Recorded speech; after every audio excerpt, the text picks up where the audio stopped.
The fluorescent lights flickered in the underground parking garage of Centrace Analytics, casting long shadows across the concrete pillars. The security camera in Section B3 recorded Megan Blythe's silver Audi entering at 6:07 p.m. on October 12, 2020. She looked tired, one hand rubbing her temple as she navigated to her usual spot. The camera feed showed her parking, but then she sat motionless for several minutes, staring at something on her phone. She glanced up nervously, scanning the garage before finally turning off the ignition. The camera didn't capture what happened next. Not directly, anyway. Detective Ray Simmons stood in that same spot 3 days later, hands jammed into the pockets of his weather jacket, staring at the chalk outline where Megan's car had been found. At 34, Megan Blythe had been well respected within Centrace Analytics, a mid-sized data security firm with offices overlooking downtown Charlotte, North Carolina. Now she was another case file on Simmons' desk. "Tell me again what the first responder saw," Simmons asked, not looking up from the oil-stained concrete. Officer Kristen Chen flipped through her notepad.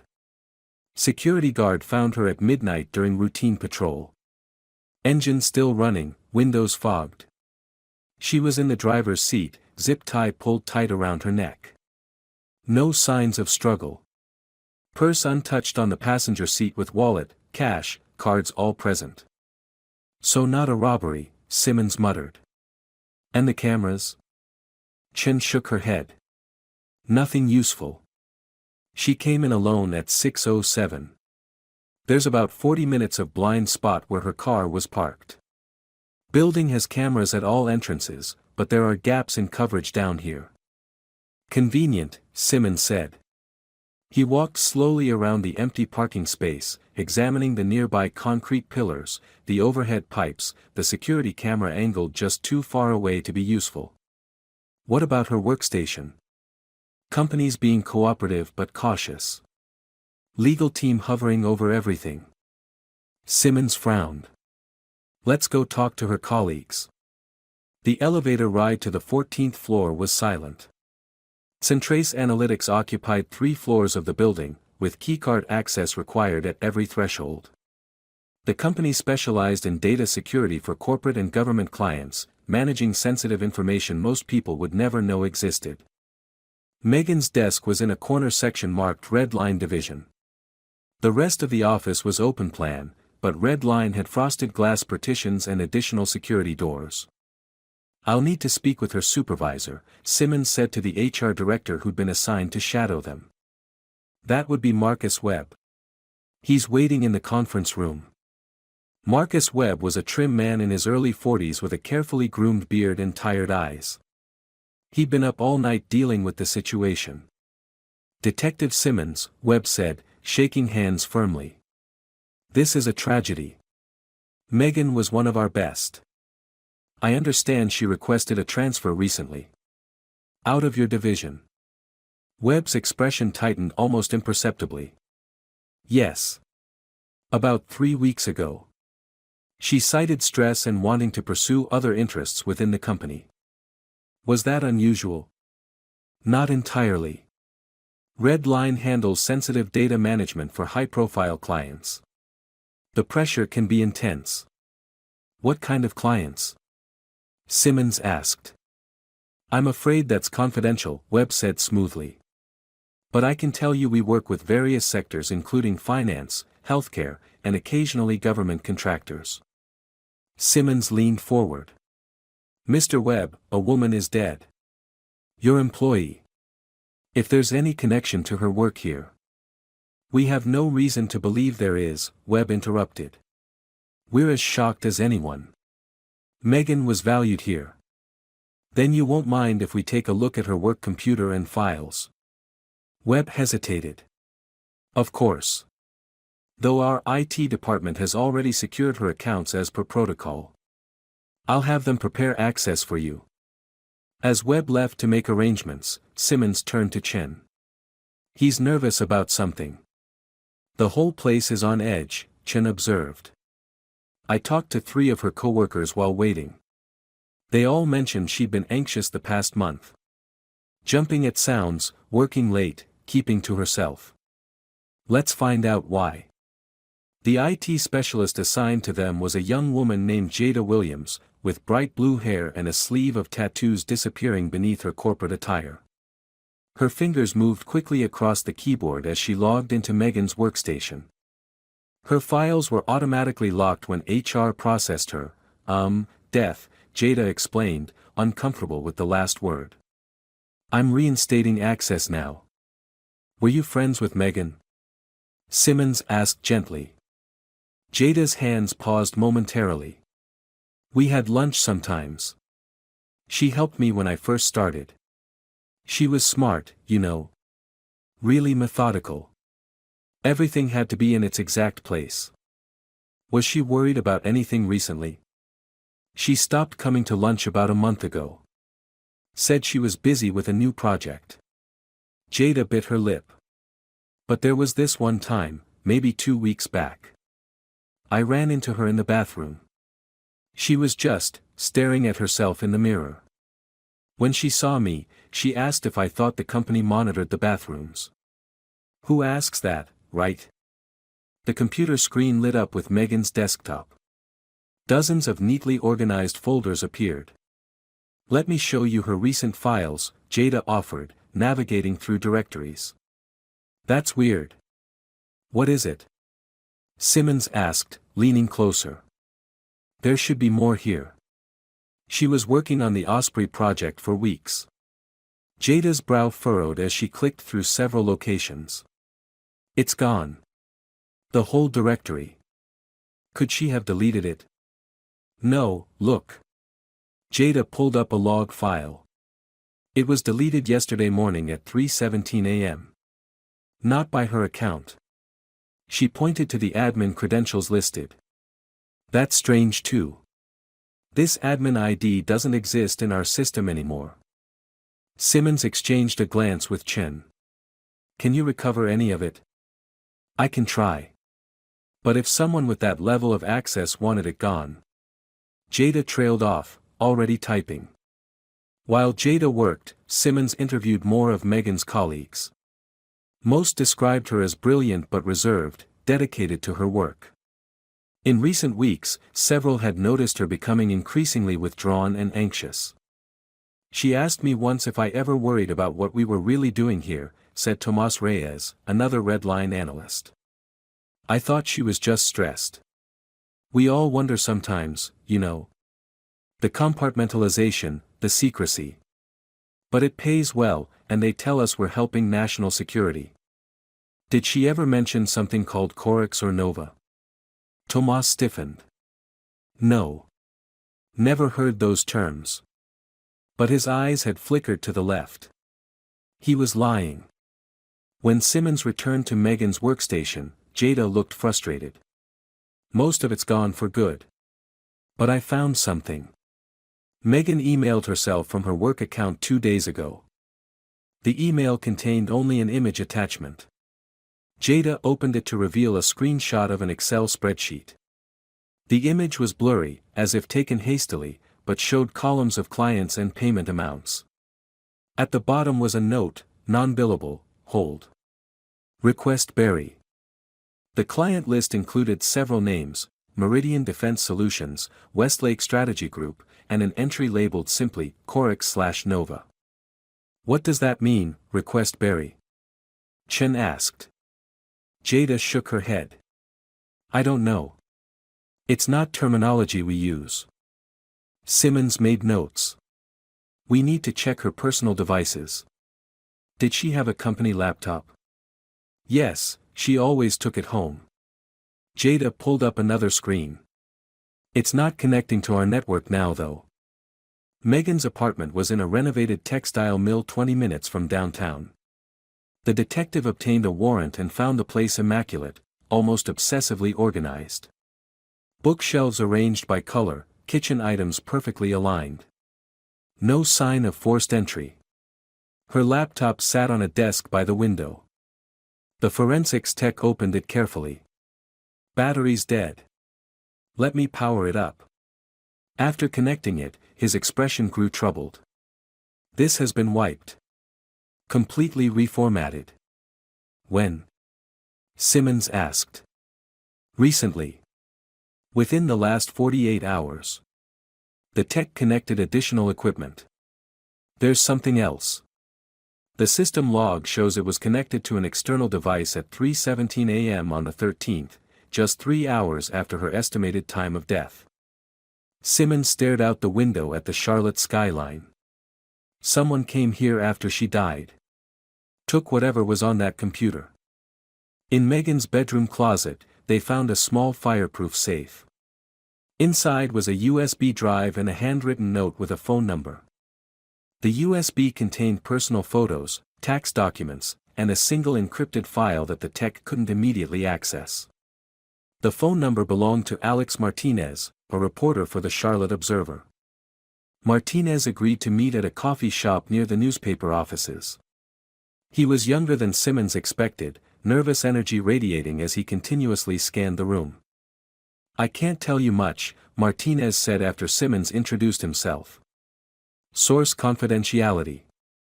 "That source is dead, Mr. Martinez." "Murdered." The color drained from Martinez's face. "Megan? When did you last speak with her?" Martinez swallowed hard. "A week ago. She reached out, said she had information about data manipulation happening at her company. Wouldn't go into details over the phone, but she was scared." "Did she mention Osprey? Or Corex?" Martinez hesitated. "She said she'd found connections between her company and organizations operating outside normal channels. She believed Centrace was helping scrub digital footprints for certain clients, erasing evidence, creating false data trails. When I pressed for specifics, she said she needed to gather more proof first." "Was she planning to leave the company?" "She was terrified they already knew she was looking into things. Said she felt watched. We had arranged to meet this Friday." Martinez's voice cracked. "I encouraged her to go to the authorities, but she insisted the evidence needed to be airtight first." Back at the station, Simmons pieced together a timeline on the incident room's whiteboard. Something wasn't adding up. The next morning, he returned to Centrace to speak with Marcus Webb again. This time, he brought the screenshot from Megan's email.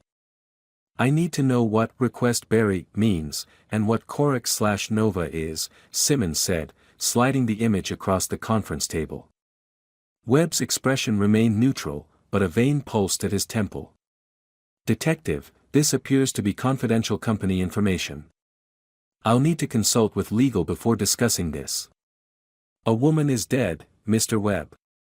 Your employee. Someone accessed her computer hours after her death. Someone deleted files from your servers. I can come back with a warrant for every piece of data in this building, or you can help me now." Webb removed his glasses, rubbing the bridge of his nose. Corex was a data management project for a government-adjacent client. Non-military but with security clearance requirements. And request Barry? It's internal terminology. When a client requests certain data points be de-emphasized in their analytics. Made harder to find in searches, buried under other results. It's all legal, just digital reputation management. Except Megan thought otherwise. Webb's jaw tightened. Megan misunderstood the nature of the work. She was brilliant with code but sometimes missed the bigger picture. Did she confront you about her concerns? She raised questions about ethical boundaries. I assured her everything we do is within legal parameters. Webb leaned forward. Detective, our clients value discretion above all else. If this becomes public. I'm not concerned about your client's PR problems, Simmons cut in. I'm investigating a murder. Later that day, Simmons received a call from Jada Williams. I found something, she said, her voice hushed. I've been running recovery software on our backup systems. There's a shadow copy of part of the Osprey directory. Not everything, but, you should see this. At Centrace, Jada showed him a recovered document listing services performed for Corex/Nova, including evidence remediation, timeline reconstruction, and adversarial data planting. "This looks like digital frame-up work," Simmons said. "Creating false electronic evidence." "That's not what we're supposed to do here," Jada whispered. "And there's something else. I checked the login records for Megan's email account. Someone's been accessing it since her death." "From where?" "That's the thing. The system shows it as network undefined. Like it's invisible. It happens every month on the 12th at exactly midnight. The same time her body was found." "Yes. And each time, a draft email is created. Always blank subject, always the same message in the body, 'I have the backup.'" The forensics lab finally cracked the encrypted file from Megan's USB drive. It contained a complete copy of the Osprey directory, client lists, project details, and internal communications showing Centrace had been hired to manipulate digital evidence for cases involving Meridian Defense Solutions and several political figures connected to Westlake Strategy Group. Simmons brought in Webb and 2 executives from Centrace's parent company for questioning. All denied knowledge of illegal activities, insisting the company operated within technical boundaries of the law. Without Megan's testimony, the case against the company weakened. The investigation stalled. 6 months later, Centrace Analytics was acquired and rebranded. Most employees transitioned to the new company. The Red Line division disappeared entirely from the organizational chart. Simmons kept digging, but hit walls at every turn. Witnesses became unreachable. Records vanished.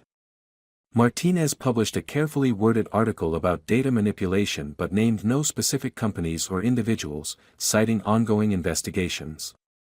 1 year after Megan's death, Simmons sat alone in his apartment, case files spread across his dining table. His phone rang, Jada Williams. "It happened again," she said without preamble. "The login to Megan's old account. Midnight exactly. But this time something different appeared." "What?" "Coordinates. And a message. The answer was never digital. Check the harbor." The coordinates led to an abandoned shipping container at Charlotte's inland port facility. Inside, Simmons found a waterproof case containing a hard drive and handwritten journals, Megan's insurance policy. The evidence was damning. Centrace had been contracted to create false digital trails implicating whistleblowers and political opponents, while erasing evidence of corporate and government misconduct. The Corex project specifically targeted journalists investigating defense contractors.